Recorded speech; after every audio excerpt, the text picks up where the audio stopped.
hello if you're here, if you're listening, and if you have any questions about burnout so far based on yesterday's video. And if you didn't catch yesterday's video, please go ahead and catch up right after this one.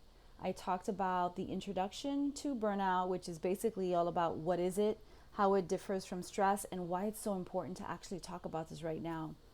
Ariana Huffington actually has a whole organization and company, Thrive Global, that talks about burnout and the importance of it and why it needs to be addressed now, why we need to talk about burnout, and why it's such a serious thing happening right now for a lot of the world for many reasons. And today we're actually going to talk about the causes of burnout and some related to what's going on right now, but then also some broader implications as to why burnout is actually happening. So if you all have any ideas and thoughts on that, I'd love to hear what you think about why this is happening. Hey, Cece. Hey, everyone who's joining. Say hello. Maybe tell me where you're from. If you're not here from New York like me. Okay.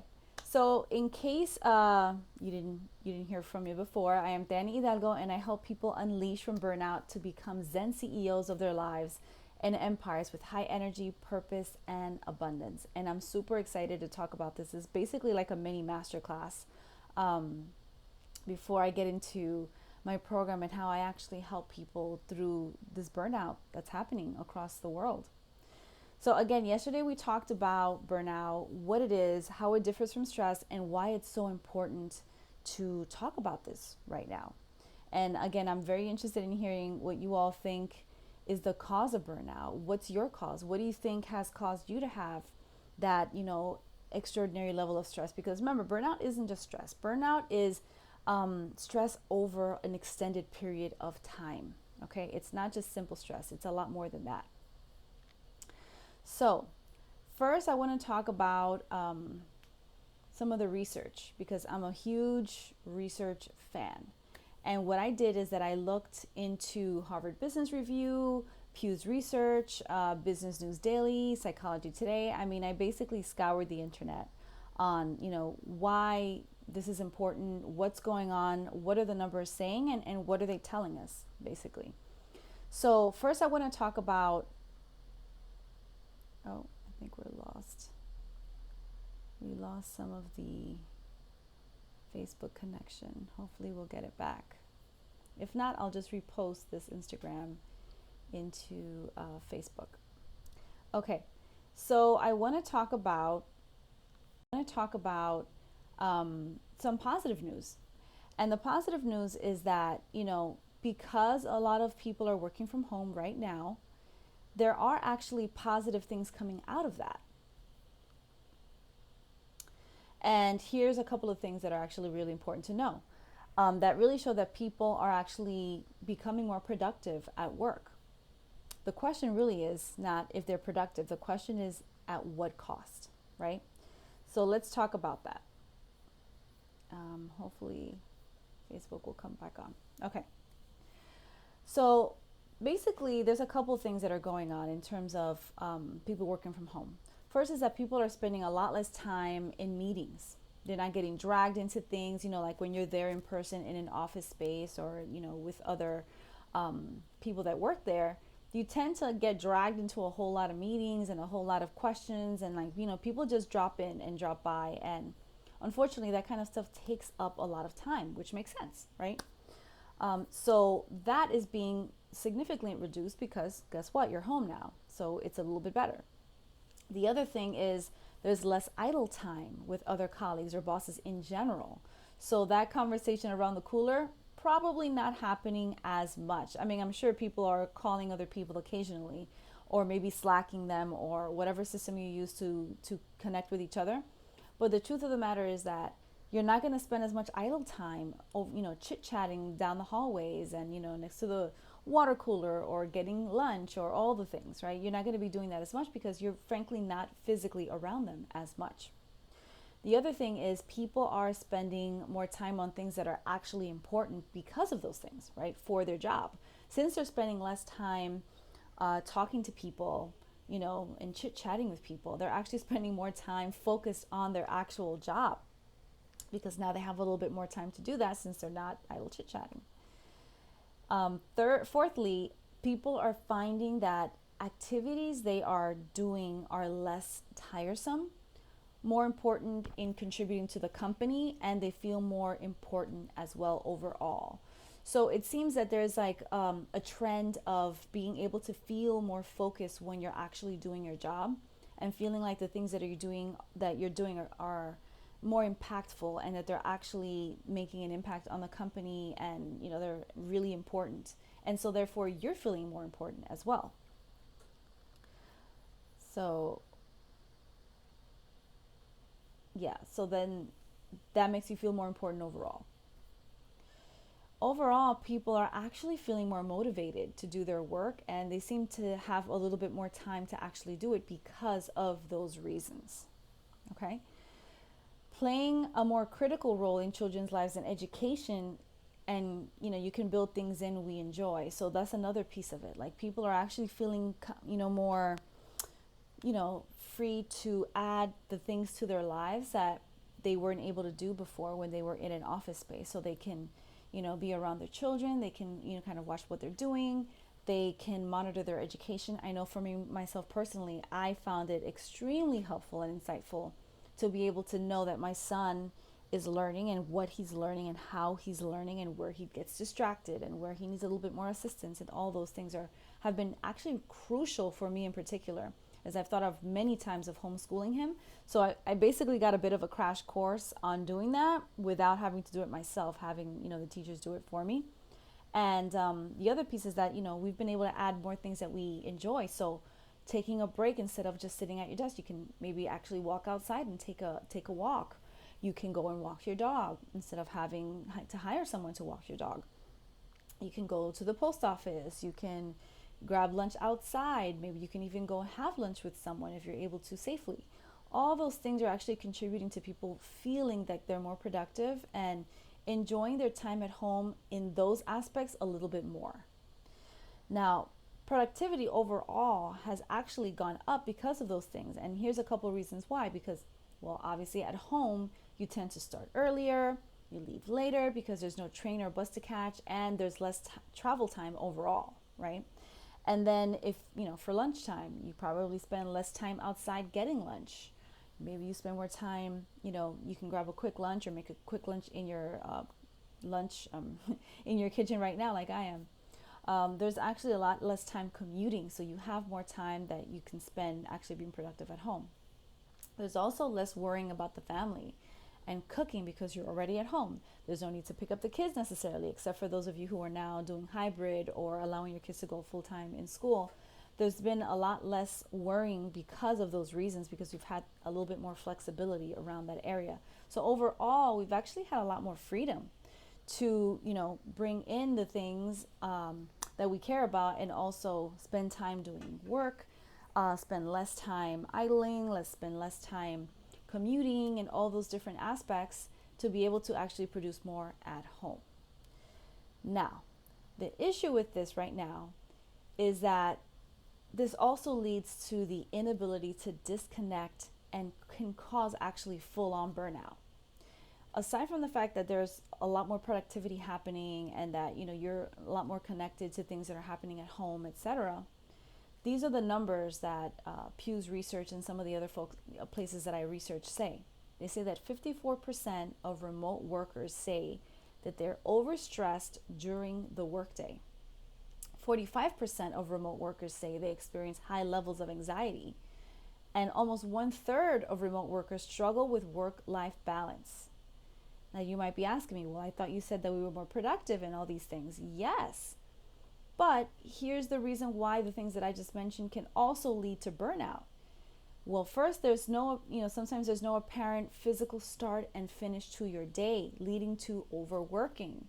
So because you don't have to travel, because you don't have to take your kid necessarily to work, you're home now, you actually tend to spend more time overworking at home, not knowing when, you end your day, because everything kind of becomes a blur. There is no 9 to 5 anymore. It's kind of like 7:30, 8 o'clock till 6, 7 o'clock, maybe a couple breaks in between, but overall you're working more and harder over time. Second thing is space, and having a separation of work and life is often an issue, right? There, like right now, I'm working from my kitchen. Luckily, my son works in another room, but sometimes families don't have that luxury, right? Where maybe there's 4 or 5 people in the house, and where are you going to put everyone? Where's everyone going to have their spot? Where is the laptop going to be? How can you take a meeting if your husband, partner, child is right next to you or next door even? Sometimes those things can be overwhelming. So space and having that separation can be hard. Plus, just having overall separation between your office space and your life space, right? So I'm working from my kitchen, and there's a couple of things that you can do to actually address this. We'll talk about that in the next session tomorrow. But basically, it's very difficult to separate now work at home from life at home, and that can cause a lot of burnout. Third is half of the parents with children under 18 say that it's difficult to manage day to day due to kid interruptions, and I can definitely attest to this. My kid interrupts me several times a day, and as much as I love him, it can actually be very distracting, and it almost gives you a little bit of like ADD, because you're kind of like trying to work and trying to be in a meeting while you're trying to resolve your son's issue, question, problem, whatever's going on. So it's very difficult to stay connected to your job and to your kid and like all the things together, leading to overwhelm and stress and burnout eventually. The other piece of it is video fatigue. And for those of you who've been working from home, I've been working from home for quite a while. So I've gotten used to being on video, and I've learned ways to be able to disconnect.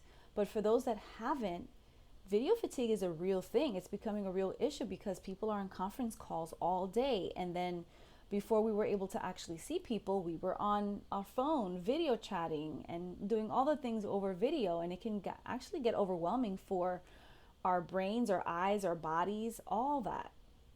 So it can be exhausting to just be on video all the time. So I understand why people go and walk and take walks and go meet people in parks and things like that, because, enough is enough with the videos already, is basically what they're saying. And then the last piece is, not to mention a feeling of disconnection from people. For those of you who are starting to go out, that's awesome. You're able to reconnect with people in a safe environment, in a safe way.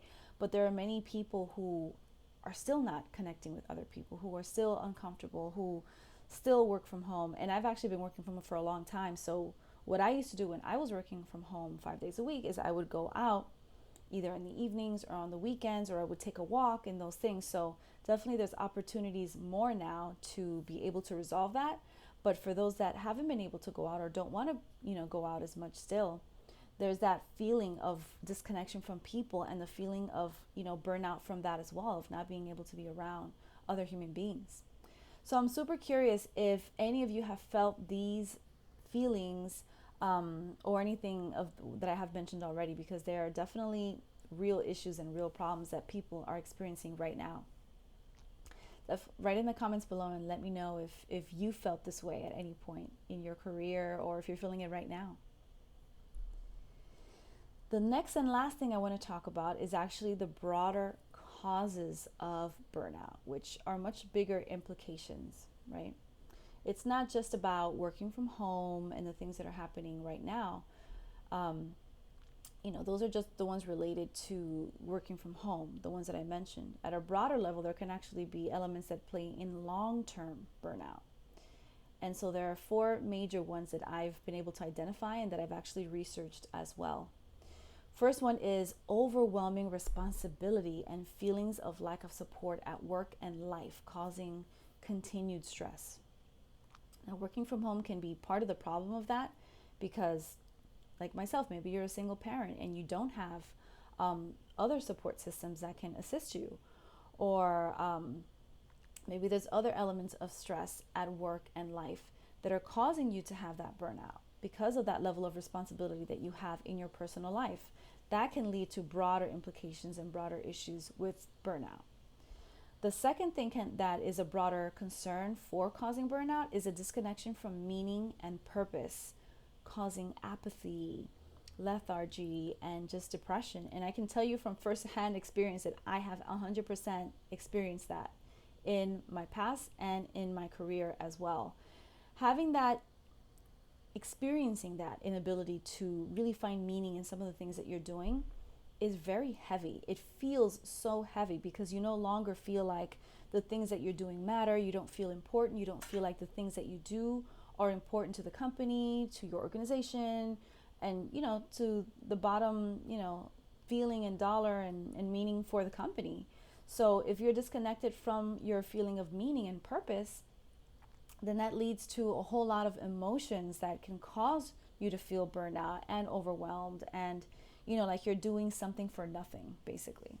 So that's a very significant feeling, and it's very emotional, it's psychological, it's all those things. And that's a big, broader cause. The third one is misalignment with values, priorities that maybe you're sacrificing, and living or acting on someone else's bottom line just to pay the bills, which actually goes on with along with the meaning and purpose bit, right? So when your values are misaligned, you may not necessarily know that right away. You just get this feeling of like something's off, something's wrong, and something doesn't feel in alignment with what I actually desire to do with my life and with, what I'm doing day to day. And that is a misalignment with your values and priorities. And frankly, you're basically sacrificing your own to be able to serve like the company that you're working for. So part of the work is going to be to, guess what, realign yourself with those things. And we'll talk about that more tomorrow. But misalignment is a really big issue. And then the last thing is an emotional one. It's no, secret that everything that's been going on right now has been incredibly overwhelming, stressful, exhausting for so many people. So right now what we're dealing with is the inability to self-correct, to decompress, to release emotions in a healthy and therapeutic way, and otherwise, lower the intensity of a person's situation, right? When you're unable to do that, that's when your emotions are not being processed, your emotions are not being addressed, you're not being heard, all the different levels, from an emotional, spiritual, physiological point of view. And that inability to self-correct can actually lead to extreme exhaustion, extreme fatigue, and long-term burnout. And from personal experience with working with some of my own clients, some of them have actually experienced even diseases that manifest from those things. So like chronic fatigue, fibromyalgia, inexplicable other things that are kind of popping up out of nowhere that you've never had before in your life. Other diseases can come up. And often that's a sign of you overworking yourself and not processing, your inability to process it, or no time to process, or whatever your version of that is. But basically, you're not addressing the underlying issue.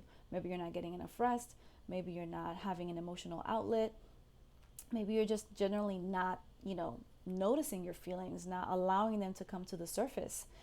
All those things can lead to, anxiety. They can lead to exhaustion. They can cause diseases. They can lead to all the things that actually lead to long-term effects.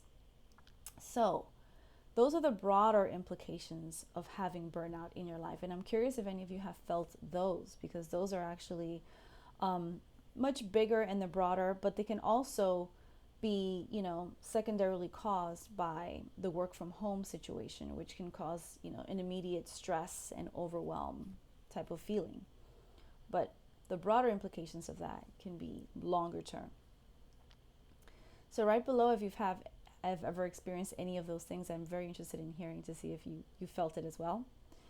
And so the question of the day is, how do we learn from these, and how do we start to address the underlying issues to really help you process your emotions and be able to move past these feelings of burnout and all the things that come with it? And how do we learn to hold the space for all that we desire and maintain that life in flow? That is the question, to sort of catch up with yesterday's questions, which is similar. And we'll answer this question by Friday as we go through all the different levels of what burnout is. We talked about what it actually is today. We talked about the causes. Tomorrow we're going to actually get into the signs of burnout, and my personal burnout story of how I experienced it and how I started to decompress that story and actually recover. So, thank you all for being here and for listening. For those of you who watch the replay, definitely comment below. Feel free to share this video if you know anyone who's experiencing burnout, even if they don't know it themselves. Sometimes you really don't understand what you're experiencing until somebody points it out to you. Almost half of you are 57%, 54% of remote employees say they're stressed. So it's definitely a high number of you. So 1 in 2 people mostly are experiencing some kind of overwhelm and burnout.